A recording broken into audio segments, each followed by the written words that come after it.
Hello everyone, welcome you all into the another video of this DSA placement course. और इसके अंदर हम बात करेंगे बाइनरी सर्च एल्गोरिथम्स के ऊपर। ठीक है, सबसे पहले हम बात करते हैं बाइनरी सर्च एल्गोरिथम जो है वो इसका यूज कहाँ पे होता है और इसका हमारे लिए काम क्या है। ठीक है, सो बाइनरी सर्च एल्गोरिथम्स की अगर हम बात करें, ठीक है, तो बाइनरी सर्च एल्गोरिथम्स की अगर हम एप्लीकेशंस की बात करें कि बाइनरी सर्च एल्गोरिथम्स को हम, है ना, होता क्या है मैं बताऊंगा, पहले इसका एप्लीकेशन समझ लो। तो बाइनरी सर्च एल्गोरिथम्स का हम यूज करते हैं व्हेनेवर वी हैव टू, है ना, search for an element in a sorted अरे। इसका एप्लीकेशन ये है कि जब कभी भी हमें किसी भी एक एलिमेंट को सर्च करना होगा किसके अंदर, एक सॉर्टेड एरे के अंदर, तो हमें याद आनी चाहिए, ठीक है, किस चीज की, हमें याद आनी चाहिए बाइनरी सर्च। ठीक है, before we go into this binary search algorithm and all, मैं आपसे एक बहुत छोटा सा जो है एक सवाल पूछूंगा जो आप मेरे को आंसर कीजिए। ठीक है, सवाल यह है कि लेट्स सपोज हमने एक एग्जांपल लिया एक एरे का। ठीक है, हमने एक एरे का एग्जांपल लिया, एरे के अंदर कुछ, है ना, कुछ सेट ऑफ एलिमेंट्स हैं हमारे पास। हमने रैंडम सा एलिमेंट ले लिया 13, 4, 6, 7, है ना, 18, इस तरह से हमने एलिमेंट ले लिया। मैं पूछता हूं कि बताओ, अगर तुम्हारा काम यह है कि मैं तुमको एक टारगेट वैल्यू दे रहा हूं, टारगेट वैल्यू है 6 के बराबर, तुम्हारा काम यह है ये बताना कि इस एरे के अंदर इस टारगेट वैल्यू का इंडेक्स कितना है। मतलब अगर ये एलिमेंट प्रेजेंट है हमारे पास एरे के अंदर, पहले तो ये बता दो कि एलिमेंट प्रेजेंट है या नहीं है। अगर वो प्रेजेंट है तो हमें तुम उसका क्या कर दो, हमें इंडेक्स बता दो। अगर वो एलिमेंट प्रेजेंट नहीं है तो हमें क्या करना है, बस बोल देना है कि हाँ भाई प्रेजेंट जो है नहीं है। तो तुम्हारा अप्रोच क्या होगा, अगर मैं तुम्हें ये एरे दे दूं और ये टारगेट एलिमेंट दे दूं और मैं तुमसे पूछूं कि बताओ क्या ये टारगेट एलिमेंट एग्जिस्ट करता है या नहीं करता है, तो उसके लिए तुम्हारा अप्रोच क्या होगा। तुम बोलोगे ठीक है, हमें इस एरे के अंदर ढूंढना है ना कि एलिमेंट एग्जिस्ट करता है नहीं करता है, तो हम क्या करेंगे, एक एक करके एलिमेंट के पास जाएंगे। मतलब यह है कि हम सबसे पहले इंडेक्स नंबर 0 वाले एलिमेंट के पास जाएंगे। इंडेक्स नंबर 0 के पास जब जाओगे, लेट्स सपोज इस एरे का नाम है ARR, तो एक्चुअली में इंडेक्स नंबर 0 पे एलिमेंट प्रेजेंट कौन सा है, तुम्हारा 13। क्या ये 13 तुम्हारा टारगेट के बराबर है क्या, तुम चेक करोगे ना कि ये पहला एलिमेंट मेरे टारगेट के बराबर है क्या, तो आंसर मिला नहीं साहब, ये तो हमारा टारगेट के बराबर नहीं है।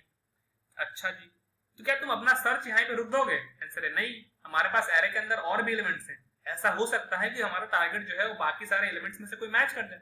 अच्छा, तुम क्या करोगे, अगले एलिमेंट के पास जाओगे। अगले एलिमेंट के पास मतलब पहले इंडेक्स नंबर 0 वाले एलिमेंट के पास थे, अब इंडेक्स नंबर 1 वाले के पास जाओगे। अब अगर हम इंडेक्स नंबर 1 वाले के पास जाएंगे और तुमसे हम पूछेंगे कि भैया बताओ क्या इस इंडेक्स पे जो वैल्यू प्रेजेंट है ना, क्या वो टारगेट के बराबर है क्या, तो इस इंडेक्स पे वैल्यू कितनी प्रेजेंट है, 4 के बराबर, टारगेट के बराबर तो नहीं है। अच्छा, तो हमारा जो कंक्लूजन निकला कि बेसिकली हम जिसके लिए तलाश कर रहे हैं वो इस इंडेक्स पे भी नहीं है। फिर अगले वाले इंडेक्स पे जाके पूछोगे कि भाई तुम्हारी वैल्यू कितनी है, क्या 6 के बराबर है क्या, तो तुम इंडेक्स नंबर 2 पे जाओगे और बोलोगे कि भाई तुम्हारी वैल्यू कितनी है, जिसने बोला 6 के बराबर, तो भाई तुम्हारे टारगेट की वैल्यू कितनी थी, 6 के बराबर, इसकी वैल्यू किसके है, 6 के बराबर। तुम बोलोगे भाई साहब बस यहीं पे अपना काम जो है वो रुक गया। तो तुम क्या करोगे, सिंपल सा एक लूप चला दोगे कि भाई जब भी हमें ऐसा पता करना हो कि हमारे पास एक एरे के अंदर कोई टारगेट वैल्यू एग्जिस्ट करती है नहीं करती है, तो एक लूप चला दोगे, क्या ना, स्टार्टिंग इंडेक्स से स्टार्ट करोगे, लास्ट इंडेक्स तक जाओगे, दैट इज n-1 तक, एक एक करके इंडेक्स तक बढ़ाते जाओगे और चेक करते जाओगे कि अगर किसी भी मोमेंट पे हमारे पास ith इंडेक्स वाली वैल्यू मेरे टारगेट के बराबर हो जाए, तो उस सिचुएशन में हमें क्या करना है, हमें रिटर्न कर देना है सिंपली कि भैया हमें मिल गया है, रिटर्न ट्रू, है ना, ट्रू रिटर्न कर देंगे क्या हमें एलिमेंट मिल चुका है। अच्छा, और अगर इस पूरे लूप के खत्म होने के बाद भी आपको जो है एक्चुअली में आउटपुट में जो है कुछ ऐसा नहीं मिला, मतलब कहीं पे भी आपका एलिमेंट जो है वो टारगेट के बराबर मिला ही नहीं, उस एरे के अंदर वो एलिमेंट है ही नहीं, तो आप वहां से क्या कर देंगे, रिटर्न कर देंगे फॉल्स। अच्छा, लेट्स सपोज आपको जो है मैंने लिखा कि टारगेट जो है अगर तुम्हारा 8 होता तो तुम क्या करते, सेम ऑपरेशन, हाँ सेम ऑपरेशन, पहले इंडेक्स पे गए मिला 13, बराबर तो नहीं है 8 के बराबर, अगले वाले पे गए 4 मिला, ये भी बराबर नहीं है 8 के, अगले इंडेक्स पे गए 6 के बराबर, वो भी 8 के बराबर नहीं है, अगले इंडेक्स पे गए ये भी 8 के बराबर नहीं है, अगले इंडेक्स पे गए ये भी 8 के बराबर नहीं है, और अगले इंडेक्स से जब एक्सेस करने की कोशिश करेंगे तो अगला इंडेक्स तो है ना, इंडेक्स आउट ऑफ बाउंड का एक्सेप्शन आ जाएगा, तो भाई तुम्हारा लूप वहां पे खत्म हो जाएगा और तुम बोलोगे जिस टारगेट की हमें तलाश थी 8 वो तो एरे के अंदर है ही नहीं, तो तुम यहां से रिटर्न कर दोगे क्या, यहां से रिटर्न कर दोगे फॉल्स। देखो इस पूरे डिस्कशन का मेरा कंक्लूजन बस इतना है कि जब कोई आपको नॉर्मल सा रैंडम एरे दे रखा है जहां पे एलिमेंट्स कुछ भी प्रेजेंट है, कहीं पे कोई भी इंडेक्स पे कुछ भी एलिमेंट प्रेजेंट है, तो वहां पे अगर आपको एक एलिमेंट को सर्च करना होता है तो आपको क्या करना है, आपका अप्रोच बहुत सिंपल सा होता है कि एक एक करके एलिमेंट के पास जाते हैं और पूछते हैं कि तुम्हारी वैल्यू मेरे टारगेट वाली वैल्यू से मैच करती है क्या, अगर करता है तो ठीक है, अगर पूरे एरे ट्रैवर्स करने के बाद भी हमें कोई भी ऐसा एलिमेंट नहीं मिलता है जो हमारा टारगेट वाले वैल्यू के बराबर है, तो हम क्या करते हैं, सिंपली रिटर्न करते हैं फॉल्स और बता देते हैं अपने सामने वाले जो भी हमसे फंक्शन को कॉल कर रहा है कि भाई देखो तुम जिसकी तलाश कर रहे हो यहाँ नहीं है, जिसकी तुम तलाश कर रहे हो वो यहाँ नहीं है। तो इसका मतलब सिंपली जो है रिटर्न कर दोगे फॉल्स या फिर कोई एक एम्बिगुअस वैल्यू रिटर्न कर दोगे जिसकी हेल्प से सामने वाले को पता चल जाए कि भाई इस एरे के अंदर उस टारगेट की वैल्यू हमारे पास नहीं है। तो एक नॉर्मल एरे के अंदर जब कभी हम एलिमेंट को सर्च करना होता है तो उस सिचुएशन में हम सिंपली क्या करते हैं, एरेस के ऊपर ट्रैवर्स करते हैं, एक एक करके एलिमेंट के पास जाते हैं और चेक करते हैं क्या वो एलिमेंट टारगेट के बराबर है क्या। अगर वो टारगेट के बराबर है तो सिंपली रिटर्न कर दीजिए ट्रू। अगर पूरी एरेस को ट्रैवर्स करने के बावजूद आपको एलिमेंट नहीं मिला है तो आप सिंपली रिटर्न कर दीजिए क्या, फॉल्स। ये था नॉर्मल एरे के अंदर सर्चिंग का तरीका। But what about sorted array, कुछ खास बात है क्या जो हमें एक नए एल्गोरिथम्स की जरूरत पड़ गई? अच्छा हाँ, इसको हम एक नाम से है ना, ये जो हमने सर्चिंग करी ना, एक एक करके एलिमेंट के पास जाकर के पूछना कि भाई तुम्हारी वैल्यू टारगेट के बराबर है क्या, तुम्हारी वैल्यू टारगेट के बराबर है क्या, तुम्हारी वैल्यू टारगेट के बराबर है क्या। इस अप्रोच को हम बोलते हैं लीनियर सर्च, है ना। ये भी एक लीनियर सर्च एल्गोरिथम होता है कि जब कभी भी आपको पास एक डेटा स्ट्रक्चर हो और उसके अंदर एक एक इंडेक्स पे जाके आपको एक एक एलिमेंट के पास जाके पूछना पड़े, है ना, कि भाई तुम्हारी वैल्यू जिसकी है ना तलाश कर रहा हूँ उसके बराबर है क्या। तो इस तरह के अप्रोच को हम बोलते हैं लीनियर सर्च अप्रोच। अब हम बात करेंगे बाइनरी सर्च एल्गोरिथम्स के ऊपर, ठीक है। बाइनरी सर्च एल्गोरिथम से डिस्कस करने से पहले हम बात करते हैं कि भैया सॉर्टेड एरे का कॉन्सेप्ट आपको आता है कि नहीं। सॉर्टेड एरे का मतलब बहुत सिंपल सा होता है कि आपका जो एरे है, ठीक है, वो आपके पास जो है इंक्रीजिंग ऑर्डर के अंदर हो सकता है या फिर एरे क्या हो सकता है, डिक्रीजिंग ऑर्डर के अंदर हो सकता है। आपका एरे जो है वो इंक्रीजिंग ऑर्डर के अंदर हो सकता है, आपका जो एरे है वो किसके अंदर हो सकता है, डिक्रीजिंग ऑर्डर के अंदर हो सकता है। एग्जांपल दीजिए, देता हूं। तो लेट्स सपोज आपके पास एक एरे है जिसके अंदर 5 एलिमेंट है, 1 2 3 4 5, और एलिमेंट्स आपको कुछ इस तरह से अरेंज है 2 4 6 8 10। मतलब हर एक एलिमेंट अपने पिछले वाले सारी वैल्यू से बड़ी है। ऐसे तरह का अगर आपके पास डेटा स्ट्रक्चर हो, आपका एरे हो जिसके अंदर हर एक एलिमेंट, कोई भी एलिमेंट उठाओ, 10 वाले एलिमेंट उठाओगे तो अपने पीछे वाले सारे वैल्यू से बड़ा है, 6 वाले एलिमेंट उठाओगे अपने पीछे वाले सारे वैल्यू से बड़ा है, 8 वाले एलिमेंट उठाओगे 2 4 6 तीनों से बड़ा है। तो इस तरह का जब भी आपके पास एरे दे रखा हो जिसके अंदर हर एक एलिमेंट, है ना, अपने पीछे वाले सारे एलिमेंट से जो है वो बड़ा हो, तो उस तरह के हम और एरे को जो है बोलते हैं कि वो इंक्रीजिंग ऑर्डर के अंदर सॉर्टेड है। सिमिलरली डिक्रीजिंग ऑर्डर का क्या सीन है, तो इसका एग्जांपल लेते हैं। आपके पास लेट्स सपोज 5 साइज का आपके पास यहाँ पे एरे है, 12 हो गया, 10 हो गया, 6 5 3। तो अगर आप किसी भी एरे के एलिमेंट उठाते हैं और आपको मालूम चलता है कि वो अपने आगे वाले सारे एलिमेंट्स, मतलब उसके पहले वाले जितने भी एलिमेंट्स थे सबसे छोटा है, या फिर एलिमेंट्स की वैल्यू लगातार घटती चली जा रही है, जैसे 12 से 10 हो गया, 10 से 6 हो गया, 6 से 5 हो गया। तो इस तरह के अगर आपके पास एलिमेंट्स जो है स्पेसिफिक फैशन में अरेंज हो, इंक्रीजिंग ऑर्डर का मतलब एक ना, जैसे जैसे इंडेक्स बढ़ते जा रहा है वैसे वैसे एरे के अंदर एलिमेंट का वैल्यू बढ़ते जा रहा है।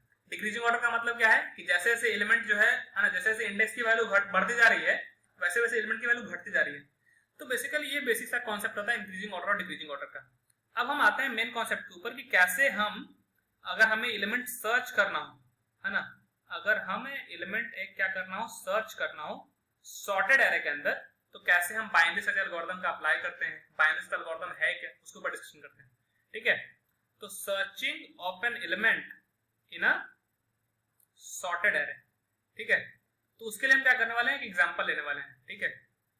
एग्जांपल के तौर पे हम क्या करेंगे, एक इंक्रीजिंग ऑर्डर वाला एलिमेंट लेते हैं हमारे पास। पहला जो एरे यहाँ पे दिख दिया था 2 4 6 8 12 ले सकते हैं, ठीक है। क्या ये एलिमेंट्स इंक्रीजिंग ऑर्डर के अंदर है ना, एरे जो है इंक्रीजिंग ऑर्डर के अंदर है, बिल्कुल सॉर्टेड है हमारे पास।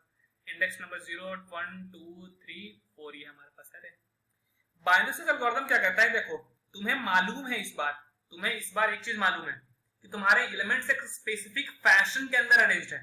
स्पेसिफिक फैशन के अंदर अरेंज का मतलब कि जैसे जैसे तुम आगे बढ़ते जा रहे हो वैसे वैसे तुम्हें बड़ी वाली वैल्यूज मिलते हैं, या फिर किसी भी एलिमेंट को तुम उठाओगे तो उसके लेफ्ट में उससे छोटी वैल्यू है, उसके राइट में उससे बड़ी वैल्यू है। जैसे 8 को उठा लो, 8 के लेफ्ट में जितनी भी वैल्यू है उससे छोटी है, 8 के राइट में जितनी भी वैल्यू है उससे बड़ी है। 4 को उठा लो, 4 के लेफ्ट में है 2, उससे छोटी वैल्यू लेफ्ट में है, और 4 से जितनी भी बड़ी वैल्यू है सब राइट में है।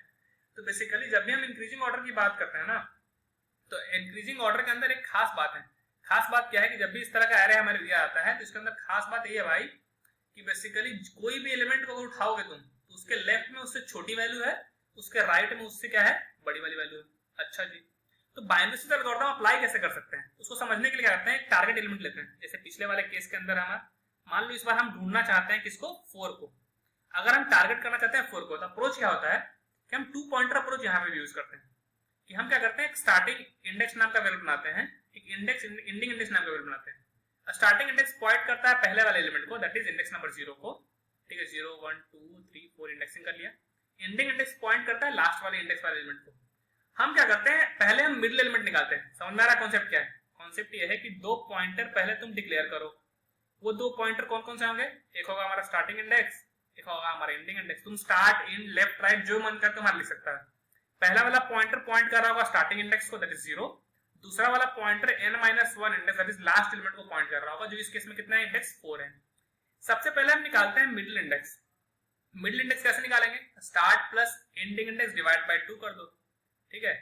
तो हम इंडेक्स अगर निकालेंगे 0 + 4/2, तो यहाँ पे आ जाएगा। मिडिल इंडेक्स निकालने के बाद उस इंडेक्स पे जाके चेक करो वो एलिमेंट कौन सा है। तो एक्चुअली में अब एलिमेंट निकालने जाओगे इंडेक्स नंबर 2 पे, तो मिलेगा 6 के बराबर।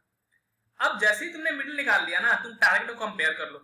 तुम्हारी टारगेट वाली वैल्यू क्या एलिमेंट के बराबर है क्या, मिडिल वाले एलिमेंट के बराबर? आंसर है कि नहीं, मिडिल वाले एलिमेंट के बराबर नहीं है। अच्छा, तब चेक करो बड़ी है या छोटी है। बड़ी छोटी समझ में आ रहा है कॉन्सेप्ट? क्यों चेक करने जा रहा हूं? क्योंकि हमें मालूम है कि जितनी 6 से छोटी वाली वैल्यू लेफ्ट में होगी, 6 से बड़ी वाली वैल्यू राइट में होगी। तो instead of searching every single element in the array, हम सर्च स्पेस को कम करना चाहते हैं। हमारा इनिशियली सर्च स्पेस कितना था, इनिशियल इंडेक्स से लेकर लास्ट इंडेक्स तक। अब हम बेस्ड अपॉन मिडिल इंडेक्स के इंफॉर्मेशन के बेसिस पे कि वो टारगेट से बड़ा है, बराबर है या छोटा है, उसके बेस पे डिसीजन ले रहे हैं कि हमें किस तरफ सर्च करना है। क्योंकि हमारे पास मालूम है ना अपने को कि एलिमेंट हमारे पास किस फैशन में अरेंज्ड है।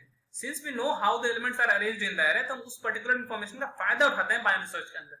तो मिडिल एलिमेंट 6 था, हम टारगेट जिसकी तलाश कर रहे हैं वो 4 के बराबर है। तो टारगेट जो है वो एलिमेंट से क्या है, छोटा है। छोटा है तो पीछे सर्च करोगे, आगे सर्च करोगे। 6 से छोटी वैल्यू लेफ्ट में लाई करेगी, तो पीछे सर्च करोगे। तो बेसिकली तुम्हारा सर्च स्पेस अब 2 4 6 8 12 से हटके बेसिकली ये हो जाना चाहिए 2 और 4।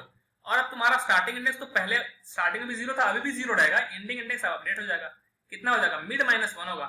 मिड -1 मतलब मिड के पहले सर्च कर रहे हो, तो एंडिंग इंडेक्स हो जाएगा 1 के बराबर। तो अब तुम्हारा स्टार्टिंग इंडेक्स हो जाएगा 0 के बराबर, एंडिंग इंडेक्स हो जाएगा 1 के बराबर। फिर से तुम मिड निकालो, अभी हमारा रिजल्ट आया नहीं है ना, तो फिर से तुम इस वाले एरे के अंदर सर्च करो। फिर से मिड निकालेंगे, मिड निकालेंगे तो 0 + 1/2 कितना आ जाएगा, 0 आएगा। तो तुम्हारा फिर मिड निकल गया। मिडिल एलिमेंट के पास जाओ, इंडेक्स नंबर 0 पे प्रेजेंट कौन है, 2। क्या ये 2 जो है वो टारगेट के बराबर है क्या? आंसर है नहीं। तो टारगेट 2, हाँ टारगेट 2 से बड़ी है छोटी है, चेक कर लो। टारगेट जो है वो 4 है, 4 2 से बड़ी है ना, हाँ बड़ी है। तो बड़ी एलिमेंट 2 से कहां लाई करेगा, राइट में लाई करेगा, मिड के राइट में लाई करेगा। मिड के राइट में लाई करेगा मतलब स्टार्टिंग इंडेक्स जो है हमारा मिड +1 कर देंगे। अब अभी मिड हमारा 0 है, तो मिड +1 करोगे तो 0 + 1 हमारा 1 आ जाएगा। अब स्टार्टिंग इंडेक्स हो चुका है 1, एंडिंग इंडेक्स के अंदर कोई अपडेट नहीं किया, एंडिंग इंडेक्स अभी 1 रहेगा। तो बेसिकली स्टार्टिंग इंडेक्स हो चुका है 1 के बराबर, एंडिंग इंडेक्स हो चुका है 1 के बराबर। ठीक, हम सिंगल एलिमेंट के पास पहुंच गए। अब स्टार्टिंग इंडेक्स 1 है, एंडिंग इंडेक्स 1 है, फिर से मिड निकालो।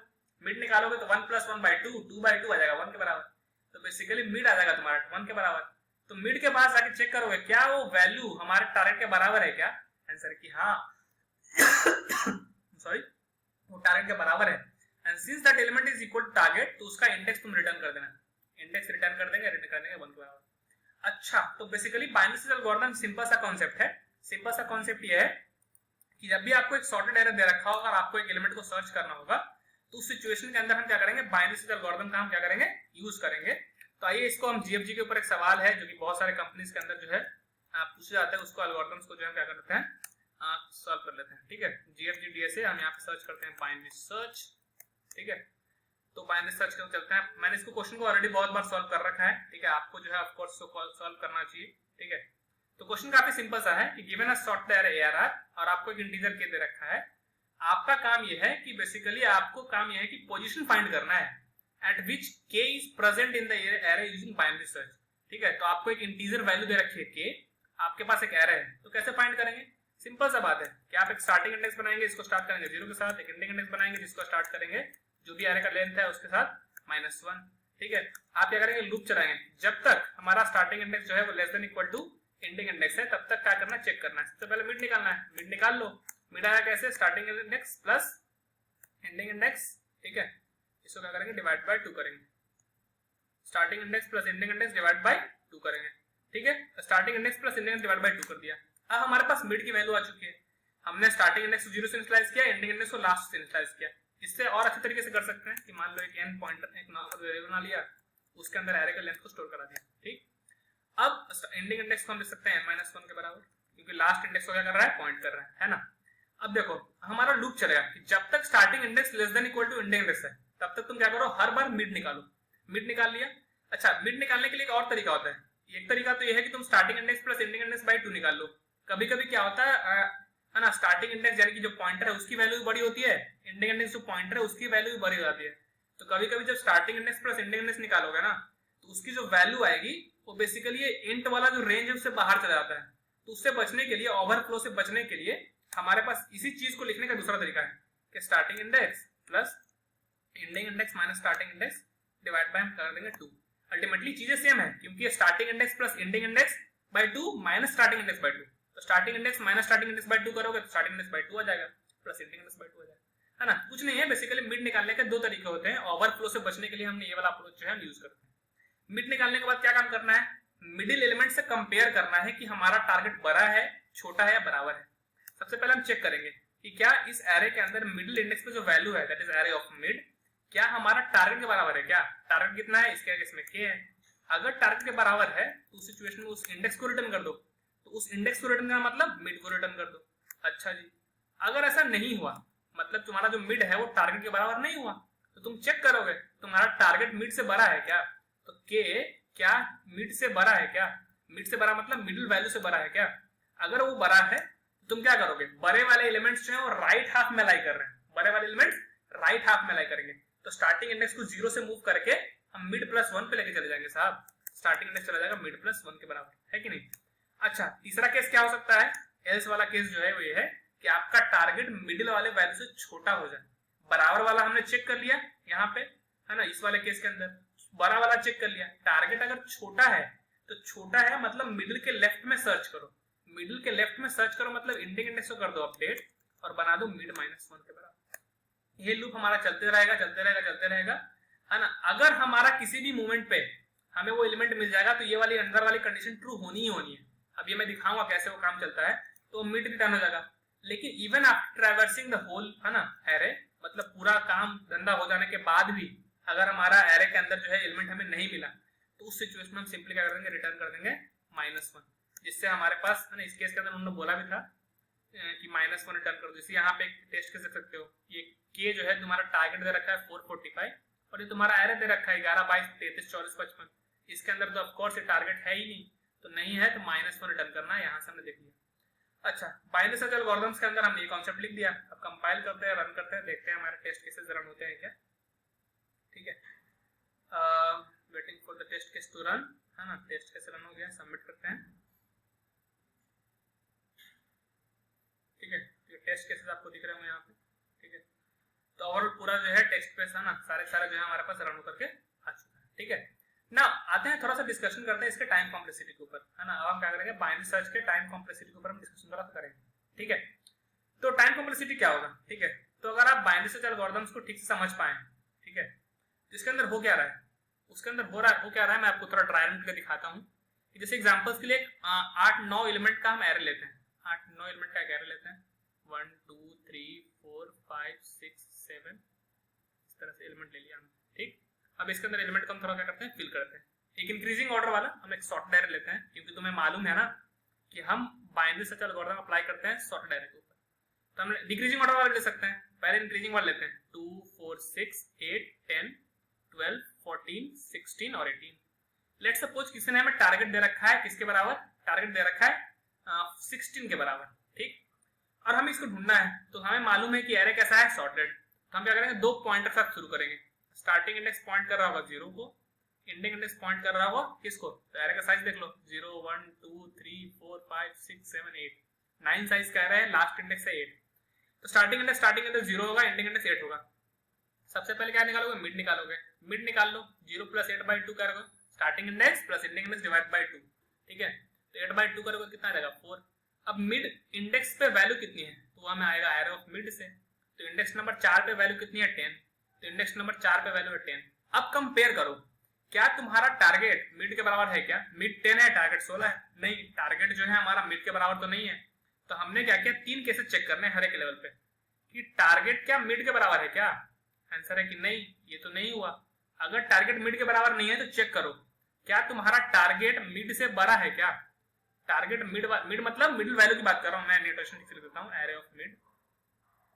ठीक है, एरे ऑफ मिड। तो अगर मिडिल वैल्यू से बड़ी है, तुम चेक करोगे टारगेट है 16, मिडिल वैल्यू हमारी कितनी आई है? मिडिल वैल्यू आई है 10 के बराबर। तो हमारे टारगेट जो है वो बड़ा है। अगर टारगेट बड़ा है तो आगे सर्च करो ना, स्टार्टिंग इंडेक्स को कर दो अपडेट और मिड के आगे सर्च करो, क्योंकि मिडिल से बड़ा है और मिडिल से बड़े वाले एलिमेंट किधर लाई कर रहे हैं? मिडिल के राइट में। ठीक है, तो स्टार्टिंग इंडेक्स को मिड +1 कर दो। अभी हमारा मिड कितना है? 4। 4 + 1 करेंगे तो कितना आ जाएगा? 5। तो बेसिकली अगर गौर से देखोगे तो स्टार्टिंग इंडेक्स पहले 0 था, एंडिंग इंडेक्स 8 था। हमने एक कंक्लूजन के बाद बेस्ड अपॉन की मिडिल इंडेक्स है ना, मिडिल इंडेक्स पे जो वैल्यू है वो बराबर है, बड़ी है, छोटी है, उसके बेस पे डिसीजन लिया कि स्टार्टिंग इंडेक्स 0 से स्टार्ट मत करो, 5 से स्टार्ट कर दो। अब तो बेसिकली एक ही बार लूप चला और हम स्टार्टिंग इंडेक्स 5 पे आए, एंडिंग इंडेक्स के अंदर कोई चेंजेस है नहीं। तो बेसिकली अब जो सर्च स्पेस है वो इंडेक्स नंबर 5 से इंडेक्स नंबर 8 तक आ गया है। मतलब 12, 14, 16 और 18 में ही हम सर्च कर रहे होंगे कि बेसिकली हमारा जो एरे है ना के अंदर वो एलिमेंट एग्जिस्ट करता है कि नहीं करता है। वापस से क्या करोगे? मिड निकालोगे, 5 + 8/2 करो तो 6 के बराबर आ जाएगा हमारे पास। इंडेक्स नंबर 6 पे जाके चेक किए कि मिडिल वैल्यू कितनी है, तो मिडिल वैल्यू जो है इंडेक्स नंबर 6 पे दिख रहा है 14 के बराबर है। क्या ये टारगेट के बराबर है क्या? नहीं, बराबर तो नहीं है। क्या ये मिडिल वैल्यू टारगेट से बड़ी है क्या? मिडिल वैल्यू तो बड़ी नहीं है, टारगेट बड़ा है। टारगेट है 16 और वो बड़ा है। टारगेट अगर बड़ा है और मिडिल से बड़ा है तो राइट में लाई करेगा। तो फिर से स्टार्टिंग इंडेक्स क्या कर दोगे? मिड +1 कर दोगे। मिड +1 करेंगे तो 6 + 1 7 आ जाएगा। तो स्टार्टिंग इंडेक्स 7 है, एंडिंग इंडेक्स कितना रह गया? स्टार्टिंग इंडेक्स 7 है, एंडिंग इंडेक्स हमारा हो गया किसके बराबर? 8 के बराबर। तो बेसिकली अब हमारा सर्च स्पेस इतना रह गया 7 से लेके 8 तक। ठीक है, 7, 8, 16, 18। वापस से क्या करोगे? मिड निकालोगे। 7 + 8 / 2 कितना आ जाएगा हमारे पास? और सेकंड 7 आ जाएगा। 7 पे जाके चेक करोगे क्या ये मिड वाली वैल्यू टारगेट के बराबर है? आंसर है यहाँ है। अगर मिल गया है टारगेट के बराबर तो इंडेक्स को रिटर्न कर दो। इंडेक्स कितना है? 7 है, तो रिटर्न कर दो 7। तो देखोगे अगर गौर से तो स्टार्टिंग वाले एरे के अंदर 16 की पोजीशन कितनी थी? 7 ही थी। तो बाइनरी सर्च एल्गोरिथम काम कैसे कर रहा है? पहले हम टोटल 8 साइज के एरे में सर्च कर रहे थे। एक ऑपरेशन हुआ है ना, एक ऑपरेशन क्या हमने कर लिया बेस्ड अपॉन कंपैरिजन की मिडिल वैल्यू बड़ी है, छोटी है, बराबर है टारगेट से, हमारा एरे का साइज हो चुका है 4 के बराबर। एक और इटरेशन हुआ तो एरे का साइज रिड्यूस होकर हो गया 2। मतलब एक्चुअल साइज रिड्यूस होकर 2 नहीं हुआ है, 8, 4 कुछ नहीं हुआ है। बेसिकली हमने सर्च स्पेस को अपने ऑप्टिमाइज करते गए। पहले हमारे पास सर्च करने के लिए पूरी की पूरी एरे थी, फिर हमने एक डिसीजन लिया, बहुत ही कॉन्शियस डिसीजन लिया कि भाई बताओ कि मिडिल से वैल्यू बड़ी है, छोटी है, बराबर है। क्योंकि जैसे ही हमें मालूम चलता है ना कि मिडिल से वैल्यू बड़ी है तो इंक्रीजिंग ऑर्डर वाले एलिमेंट के अंदर एरे के अंदर बड़ी वाली वैल्यू मिडिल के राइट में लाई करेगी, छोटी वाली मिडिल के लेफ्ट में लाई करेगी। तो हम क्यों सर्च करें भाई लेफ्ट में? अगर हमारी वैल्यू टारगेट वैल्यू मिडिल से बड़ी है और एरे इंक्रीजिंग ऑर्डर में सॉर्टेड है तो हम राइट में सर्च करेंगे ना, पीछे सर्च क्यों करूंगा भाई? क्योंकि मुझे मालूम है कि एरे के अंदर है ना एलिमेंट्स जो है सॉर्टेड है, और उसी की हेल्प से हम क्या करेंगे, हर एक लेवल पे एरे के साइज को आधा आधा करते जा रहे हैं। पहले हम पूरे एरे के अंदर ढूंढना चाह रहे थे, अब आधा साइज के एरे के अंदर ढूंढ रहे हैं, फिर अगले वाले के अंदर उसके आधे में ढूंढ रहे हैं, अगले वाले के अंदर उसके आधे में हो जाएगा। मतलब अगर हमारे पास, अरे भाई स्लाइड खत्म हो गई, ठीक है, एक स्लाइड ऐड कर लिया क्या यार, कर लेते हैं क्या यार ऐड, ठीक है छोड़ो हटाओ, यहीं पे डिस्कस कर लेते हैं। ठीक है, कि बेसिकली अगर हमारा अभी जब हम स्टार्ट करेंगे, एक मिनट थोड़ा सा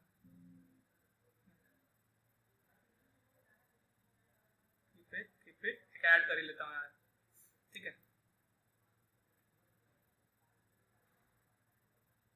ठीक है, तो स्टार्टिंग वाले के अंदर अगर मान लो सपोज फर्स्ट इटरेशन के अंदर, ठीक है, फर्स्ट इटरेशन के अंदर हमारा एरे का साइज कितना है? n है। तो अगले वाले के अंदर कितना हो जाएगा? सेकंड इटरेशन के अंदर हो जाएगा n/2। ठीक है, अगले वाले के अंदर क्या हो जाएगा? अगले वाला मतलब थर्ड इटरेशन, थर्ड इटरेशन के अंदर हमारा साइज हो जाएगा इसका, इसके पहले वाले का आधा, तो n/4 मतलब n/2²। अच्छा, फोर्थ इटरेशन में क्या होगा? जो थर्ड इटरेशन में साइज था उसका आधा हो जाएगा, मतलब n/8 दैट इज n/2 की पावर 3। तो बेसिकली हो रहा है क्या कि ith इटरेशन की जब बात करेंगे, है ना, तो थर्ड इटरेशन में n/2 की पावर 2 आ गया, फोर्थ इटरेशन में n/2 की पावर 3 आ गया, तो ith इटरेशन के अंदर n/2 की पावर i-1 आ जाएगा। या फिर हम इन जनरल अगर समझे तो kth इटरेशन के अंदर k+1th इटरेशन के अंदर n/2 की पावर k आ जाएगा। मतलब हम अगर हमारा लूप अगर ऑलमोस्ट k टाइम्स चलेगा ना, तो हमारा एरे का साइज होकर चला जाएगा 2 की पावर k, और ये घटते घटते घटते हम लास्ट में एक सिंगल एलिमेंट तक पहुंच जाएंगे। तो बेसिकली तुम बताओ, अगर इसको 1 के बराबर होना है, मतलब सर्च करते करते हमें सिंगल एलिमेंट तक पहुंचना है, तो k को कितनी बार रन करना पड़ेगा, मतलब k की वैल्यू क्या होगी, हमारा लूप कितनी बार रन करना चाहिए। 2 की पावर k हो जाएगा n के बराबर, log ले लो 2 बेस के साथ, तो आ जाएगा log n बेस 2। तो बेसिकली हमें log n ऑपरेशन करने पड़ रहे हैं इन केस ऑफ कि जब हमारा एलिमेंट जो है बेसिकली या तो एग्जिस्ट ही नहीं करे। वर्स्ट केस के अंदर क्या होगा, तुम आधे आधे स्पेस में चलते चले जा रहे हो और वैसे इंडेक्स में पहुंच गए जहां पे सारा हमने पॉसिबल सिनेरियो कंसीडर तो कर लिया, बट टारगेट एग्जिस्ट नहीं करता है, तुम ढूंढने की कोशिश कर रहे हो बट वो वैल्यू है ही नहीं। तो लास्ट मोमेंट पे क्या होगा, तुम अपना सर्च स्पेस आधा आधा करते करते एक सिंगल एलिमेंट तक पहुंच जाएंगे। तो उस केस में हमारे पास log n ऑपरेशन हो जाएगा। तो जब हमें कोई पूछे ना कि टाइम कॉम्प्लेक्सिटी बताओ, किसकी टाइम कॉम्प्लेक्सिटी बताओ बाइनरी सर्च एल्गोरिथम्स की, तो आ जाएगा big of log n। और ध्यान रखना जब हम log n लिख रहे हैं तो बेस कितना है, इस बार 2 है। लीनियर सर्च की टाइम कॉम्प्लेक्सिटी कितनी होती है, big of n, क्योंकि लीनियर सर्च में हम करते क्या है, एक एक करके एलिमेंट के पास जाते हैं और चेक करते हैं क्या वो एलिमेंट टारगेट के बराबर है क्या। अगर टारगेट के बराबर मिल जाता है तो बढ़िया है, नहीं तो अगले वाले के पास जाते हैं, अगले वाले के पास जाते हैं। वर्स्ट केस क्या होगा, हमारे पास एरे के अंदर एलिमेंट होगा ही नहीं, तो पूछते पूछते पूछते पूछते हम लास्ट इंडेक्स तक पहुंच जाएंगे, तो हमें n ऑपरेशंस करने पड़ेंगे। तो लीनियर सर्च की टाइम कॉम्प्लेक्सिटी होती है big of n, binary search की टाइम कॉम्प्लेक्सिटी होती है big of log n। क्यों, क्योंकि बाइनरी सर्च सॉर्टेड एरे के ऊपर लग रहा है और हर बार एट ईच इटरेशन हम अपने एरे के साइज को जिसके अंदर हमें एलिमेंट को ढूंढना है रिड्यूस कर रहे हैं हाफ बाय हाफ। मतलब एक्चुअल एरे का साइज, मतलब एक्चुअल एरे चेंज नहीं हो रहा है, हमारा जो सर्च स्पेस है हम अपने अकॉर्डिंग मॉडिफाई करके उसको हाफ हाफ करते चले जा रहे हैं, जिसकी वजह से हो रहा है क्या कि at each iteration since we are able to reduce the searching space by half, so the time complexity is going to be little bit better as compared to the linear search where we are going to each and every element one after the another and searching for our target element. Got it or not? ठीक है, तो इस तरह से हमारे पास आता है concept linear search का, बाइनरी सर्च का। Very important concept from the interview perspective. अपने हिसाब से एक सॉर्टेड एरे लो, टारगेट एलिमेंट को चेंज करते जाओ और ड्राई रन करो इस कोड को, तभी जाके दिमाग के अंदर घुसेगा। ठीक है, so that is all for this particular binary search video. I hope आपको अच्छा लगा होगा, if not आगे बढ़ो और जाओ, है ना, कहाँ जाना है। So that's all for this particular video. See you all in the next one.